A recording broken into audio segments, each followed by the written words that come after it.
Assalamualaikum warahmatullahi wabarakatuh.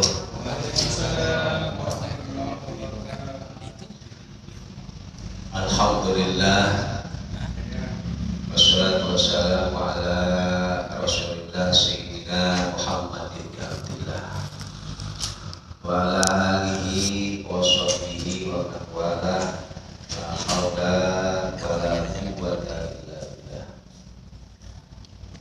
Subhanaka la ilma lana illa ma 'allamtana innaka antal alimul hakim. Wa tub 'alaina innaka antat tawwabur rahim. Rabbi shrah li sadri wa yassir li amri wahlul 'uqdatam min lisani yafqahu qawli. Amma ba'du, hadratul mukarram wal muhtaram, para bapak, para jamaah yang dimuliakan oleh Allah Subhanahu wa taala. Alhamdulillah, puji dan syukur kita marilah selalu kita haturkan kepada Allah Subhanahu wa taala atas segala nikmat dan anugerahnya yang telah diberikan kepada kita semua, baik nikmat iman, nikmat Islam, dan juga alhamdulillah kita masih diberikan nikmat sehat dan juga nikmat kesempatan yang mana pada malam hari ini kita masih bisa melaksanakan kegiatan kita, melakukan sholat maghrib berjamaah, kemudian kita lanjutkan dengan belajar atau ta'lim. Mudah-mudahan apa yang kita laksanakan setiap harinya bisa menjadikan kita orang yang lebih dekat lagi kepada Allah, dan mudah-mudahan Allah Subhanahu wa taala meridhai segala amal ibadah aktivitas yang kita lakukan. Amin ya rabbal alamin. Shalawat beserta salam marilah selalu kita haturkan kepada suri tauladan kita Nabi besar Muhammad sallallahu alaihi wasallam beserta para keluarga beliau, para sahabat beliau, para pengikut beliau, dan mudah-mudahan kita semua termasuk daripada umat beliau yang kelak akan mendapatkan syafaatnya di yaumil qiyamah. Amin ya rabbal alamin. Hadirin jamaah yang dimuliakan oleh Allah Subhanahu wa taala, pada pembahasan kita pada minggu yang lalu, kita telah membahas daripada kewajiban kita untuk selalu berusaha istiqomah di dalam bertaubat, karena tidak mungkin kita akan mendapatkan satu kedudukan dari kedudukan orang-orang soleh kecuali ya kita harus melalui yang namanya pintu taubat. Yang sini dikatakan man la taubata lahu fala hala lahu wala maqama. Siapa orang yang tidak pernah bertobat maka tidak ada kedudukan dan tidak ada maqam baginya. Karena taubat ini merupakan asasun, satu fondasi dari fondasi bangunan daripada kedudukan Allah Subhanahu wa taala. Asy-Syaikh berkata li'annaha asasun li kulli maqamin yataraqqa ilaihil 'abdu hatta yamut.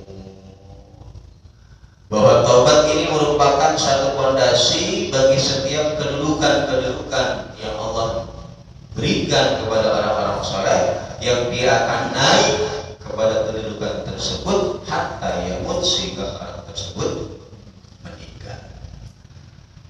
Ya, jadi penting untuk selalu kita bertobat, meminta ampun kepada Allah Subhanahu wa taala atas apa-apa yang kita lakukan. Nah, kemudian di sini dijelaskan wa yang bagil abdi ayyufattisha a'dha'ahu adh-dhahirat wal batinah sabahan wa masa'an.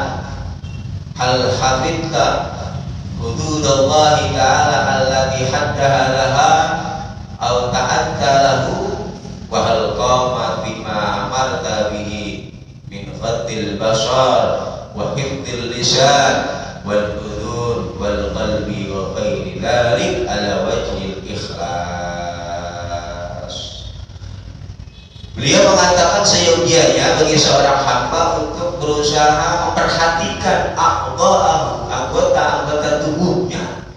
Jadi yang pernah saya sampaikan bahwa dalam diri kita itu ada anggota zahir, ada anggota batin. Di dalam batin kita ada yang namanya hati, ada yang namanya nafsu, ada yang namanya akal. Nah, di dalam nafsu tersebut, ya, Imam Ghazali dalam kitabnya dia mengatakan bahwa di dalam diri manusia ini memiliki sifat-sifat, diantaranya adalah sifatul bahaim, wa sifatus sibah, wa sifatus syayatin, wa sifatul malaika. Jadi dalam diri kita ini terdiri bermacam-macam sifat. Ada sifat bahaim, sifat hewaniyah. Ya, kalau kita perhatikan hewan, kerjaannya makan, gauli perempuan, itu ada dalam diri kita. Ada sifat asyiba, hewan buas, ingin menguasai, berani, dan lain sebagainya. Ada dalam diri kita. Sifat-sifat yang dimiliki oleh hewan ada dalam diri kita. Wasifat syayatin, sifat-sifat setan ada dalam diri kita. Bahkan sifatul malaikat pun ada dalam diri kita. Nah, tinggal bagaimana kita mengolah potensi-potensi yang Allah berikan di dalam diri kita. Kita arahkan ini semua dalam rangka untuk kita taat kepada Allah Subhanahu wa ta'ala. Makanya penting bagi kita untuk berusaha yang namanya mujahadatun nafas, memerangi atau melawan dorongan-dorongan hawa nafsu kita agar nafsu kita ini menjadi nafsul mutmainnah, nafsu yang betul-betul tunduk kepada Allah Subhanahu wa ta'ala. Jadi kita berusaha mengolah pikir, berusaha berbicara pada diri kita, wahai nafsu, ya, dengan akal pikiran yang jernih yang di situ dibimbing dengan ilmu syariat. Tidak mungkin hati akan mengikuti perintah daripada akal, namun akal yang kita miliki tidak diimbangi dengan ilmu syariat. Nah, maka dikatakan yang bagi seyogianya bagi kita seorang hamba untuk berusaha memperhatikan, meneliti setiap anggota tubuh kita, baik yang zahir wal batin, sabahan wa masaan, baik di pagi hari maupun di sore hari. Maksudnya apa? Maksudnya setiap 24 jam selama kita beraktivitas, selama ruh masih di dalam jasad kita, perhatikan jasad kita baik secara zahir maupun batin kita. Hal hafidta hududallahi ta'ala allati haddalaha aw ta'attalahu. Apakah anggota tubuh kita baik secara zahir maupun batin ini telah betul-betul menjaga daripada batasan-batasan, aturan-aturan yang telah Allah perintahkan kepada kita, atau justru malah melewati batas, menjauhi atau menghindar dari aturan-aturan Allah Subhanahu wa ta'ala. Ya, mata yang telah Allah berikan kepada kita, apakah sudah sesuai dengan penciptaannya? Lisan yang telah Allah berikan kepada kita, apakah telah sesuai dengan perintahnya? Tangan, kaki, semua anggota tubuh kita itu nanti akan dimintakan bertanggungjawab di hadapan Allah Subhanahu wa ta'ala. Al-yawma nakhtimu ala afwahihim wa tukallimuna aydihim wa tashhadu arjuluhum bima kanu yaksibun. hari di mana lisan kita dikunci oleh Allah Subhanahu wa taala. Yaitu hari kiamat nanti, al-yauma nakhtimu ala afwahihim wa tukallimuna aydihim, tangan kita akan bersaksi di hadapan Allah Subhanahu wa taala atas perilaku, atas perbuatan yang kita lakukan selama kita hidup di dunia. Itu nanti CCTV-nya Allah tampakkan. Segala perbuatan yang kita lakukan di dunia Allah tampakkan, dan kita akan malu di hadapan Allah Subhanahu wa taala atas apa yang kita lakukan di dunia ini. Kita merasa di dunia melakukan sesuatu hal yang maksiat, tidak dilihat orang, ternyata Allah Maha mengetahui. Maka penting untuk berusaha menjaga daripada diri kita baik secara zahir maupun batin, sobahan wa masaan, selama 24 jam. Apakah anggota tubuh kita ini telah menjalani aturan-aturan Allah, bahkan justru malah sebaliknya melanggar daripada aturan-aturan Allah Subhanahu wa ta'ala.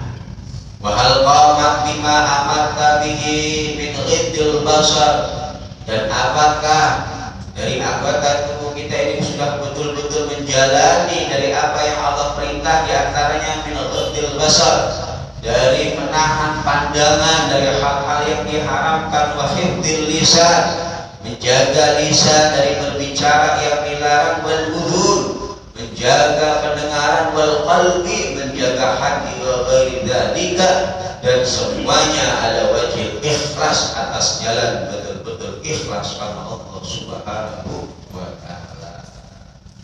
Jadi kalau kita memperhatikan tentang pembahasan ini, rasanya dari kita ini gak ada yang benar, akan dimintakan pertanggungjawabkan di hadapan Allah Subhanahu wa ta'ala atas kaki yang kita miliki. Ente diberi kaki buat apa fungsinya? Nanti gunakan untuk apa itu kaki, tangan, semuanya. Ternyata apa yang kita lakukan dengan anggota-anggota tubuh kita ini tidak sesuai dengan penciptaannya, tidak sesuai dengan perintah Allah Subhanahu wa ta'ala. Nah ini ya. Kemudian wa in ra'a jarihatan min jawarihi ata'at syukrullah ta'ala. Nah kalau kita sudah betul-betul meyakini, bahkan membimbing anggota tubuh kita, dan mereka semua ini taat kepada Allah Subhanahu wa ta'ala, maksudnya sesuai dengan penciptaannya, maka bersyukurlah kepada Allah Subhanahu wa ta'ala karena kita mampu membimbing daripada anggota tubuh kita betul taat kepada Allah Subhanahu wa ta'ala. Namun walam yara nafsu ahlan lidzalika wa in ra'aha yatalaqahat bi masyiatin minal ma'asi ukhida bin nadbi wal istighfar. Nah kalau kita masih melihat dari sebagian anggota tubuh kita lalai atas perintah Allah, bermaksiat kepada Allah, maka bersegeralah an-nadam untuk menyesali, wal istighfar, dan beristighfar kepada Allah Subhanahu wa ta'ala. Jadi yang tahu ya diri kita, ya tinggal bagaimana kita mau mengarahkan itu semua. Sebenarnya kan kita sudah sadar bahwa kita akan mati, bahwa nanti setelah kematian ada yang namanya hari kebangkitan. Di hari kebangkitan itu ada yang namanya yaumul hisab, hari perhitungan amal. Sahiyun atau syakiyun, kita termasuk orang yang beruntung atau celaka, dan kita sudah meyakini itu semua. Karena Allah telah tegaskan ciri-ciri orang yang beriman, alladzina yu'minuna bil ghaibi, mereka yang beriman dengan hal yang gaib. Apa gaib? Surga gaib, neraka gaib, hari kiamat gaib, siksa kubur gaib. Namun kita sebagai orang yang beriman meyakini itu semua, bahwa itu ada sesuatu yang akan terjadi, dan kita harus sadar, ya, menyadari diri kita untuk berusaha menjadi orang yang terbaik. Fastabiqul khairat. akhirat dengan kita berusaha untuk berlomba-lomba di dalam kebaikan, memperbaiki ibadah kita sedikit demi sedikit. Ya, dari sholat kita perhatikan, jangan sampai kita sholat hanya sholat saja, ternyata dalam aturan-aturan sholat kita tidak memahami dan tidak mengetahui. Ya percuma. Kalau bahasa orang kerjanya ngawur. Orang kerja ngawur, dia kerja ngawur, gak sesuai dengan aturan dari perusahaan yang telah ditetapkan. Yang ada bukan ya perusahaan yang maju, yang ada hancur karena tidak standar yang telah ditetapkan oleh perusahaan. Nah ini kita ibadah itu ibarat lagi kerja sama Allah dengan SOP, aturan-aturan yang telah Allah tetapkan kepada kita. Nah kalau kita sholat contohnya ngawur tanpa aturan-aturan yang ada yang Allah ajarkan melalui Nabi Muhammad SAW, ya ibadah sholat kita masih dipertanyakan. Jangan berharap kita akan mendapatkan pahala dari sholat tersebut sedangkan kita tidak berusaha untuk memperbaikinya. Ya, bukan lantas kita putus asa kalau begitu saya tidak sholat, tidak, tapi kita berusaha memperbaiki. Itu yang benar. Tanya apa yang bisa, duduk dengan orang-orang yang paham, duduk di majelis kami dari mulai bab awal, bagaimana secara wudhu yang benar, karena wudhu ini berkaitan dengan sah dan tidak sahnya sholat. Kalau wudhunya berantakan, amburadul, dia tidak memahami mana yang rukun, mana yang sunnah, tidak memahami mana yang membatalkan wudhu, asal wudhu, dia secara otomatis itu rentetan dari ibadah sholat, sholatnya pun tidak sah.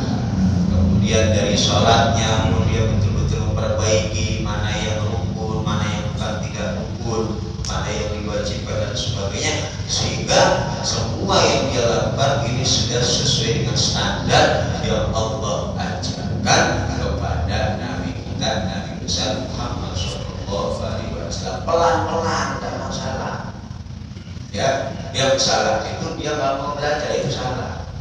Gak bisa, nggak masalah. Allah Subhanahu Wa Taala mengetahui. Tapi ketidakbisaan dia diimbangi dengan berusahanya dia untuk bisa, berusahanya dia untuk mengetahui, sehingga apa yang dia lakukan ini sesuai dengan aturan Allah Subhanahu wa Ta'ala. Nah ini penting ya. Kemudian summa yashkurullah ta'ala idza lam yuqaddir alaihi aksara min tilkal ma'siyah. Ya. Kalau kita melihat anggota diri kita dilumuri dengan perbuatan maksiat, ya, tadi dikatakan maka bersegeralah Anda menyesali atas perbuatan tersebut dan beristighfar meminta ampun kepada Allah. Summa yashkur, kemudian bersyukurlah kepada Allah Subhanahu wa Ta'ala idza lam yuqaddir alaihi aksara min tilkal ma'siyah. Karena kenapa? Karena kita masih diingatkan bahwa Anda telah melakukan perbuatan salah, Anda menyesali, Anda beristighfar, masih untung daripada orang-orang yang ketika melakukan satu perbuatan maksiat dia tidak menyesali, dia tidak bertobat, bahkan justru dia malah semakin terjerumus dari perbuatan maksiat. Jadi ketika kita melakukan kesalahan, buru-buru Anda menyesal, buru-buru ada istighfar, kemudian bersyukur kepada Allah karena masih diingatkan oleh Allah Subhanahu wa Ta'ala. Itu karena nggak mungkin Pak kita nggak membuat perbuatan salah, nggak mungkin. Yang terbaik itu bagaimana? Ya ketika salah buru-buru disesali, buru-buru minta ampun, karena nggak mungkin kita lurus terus, pasti ya pasti ada kesalahan yang kita lakukan sengaja maupun tidak sengaja. Nah yang terbaik bagaimana? Nah, ketika kita menyadari itu buru-buru Anda sesali, buru-buru Anda bertaubat dengan beristighfar, kemudian bersyukur kepada Allah bahwa Anda telah diingatkan oleh Allah Subhanahu. Masih ada rasa syukurnya karena kita diingatkan. Ya ini ya. Kemudian walam yubtal jawariyahu allati asad bil amradi wal jariyati wal damamil wal buru. Dan kita bersyukur juga dengan kita melakukan maksiat-maksiat tadi, ternyata Allah tidak menghukum diri kita, Allah tidak langsung membalas diri kita baik dengan sakit atau luka dan lain sebagainya, seperti yang dilakukan oleh Allah Subhanahu wa Ta'ala kepada umat-umat terdahulu. Jadi kalau umat Bani Israel zaman dulu kalau melakukan dosa itu langsung di rumahnya tertulis orang tersebut habis melakukan dosa. Ada yang Allah langsung berikan azab penyakit, ada yang langsung Allah Subhanahu wa Ta'ala siksa di rumahnya. Umat-umat terdahulu seperti itu. Ketika dia melanggar aturan Allah, seketika itu Allah turunkan azab, baik berupa sakit, adab dan lain sebagainya. Tapi kita umat Nabi Muhammad setiap hari bermaksiat kepada Allah, masih Allah tunda, masih Allah berikan kesempatan. Sampai kapan? Sampai ruh sudah berada di tenggorokan kita. Innallaha yaqbalu taubata abdin ma lam yughir. Sesungguhnya Allah Subhanahu wa Ta'ala akan menerima taubat seorang hamba selama ruhnya belum sampai ke tenggorokan.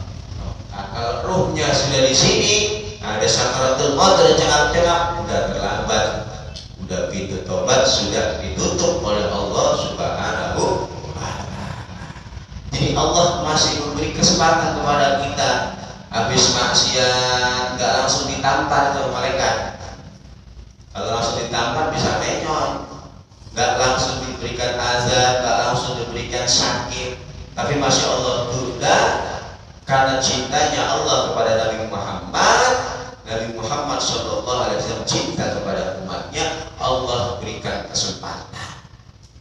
Tapi kalau kesempatan yang telah Allah berikan tidak dia gunakan dengan sebaik-baiknya, bahkan sampai ruhnya telah diambil oleh Allah Subhanahu wa Ta'ala, baru di situ Allah Subhanahu wa Ta'ala akan menghukum hamba tersebut.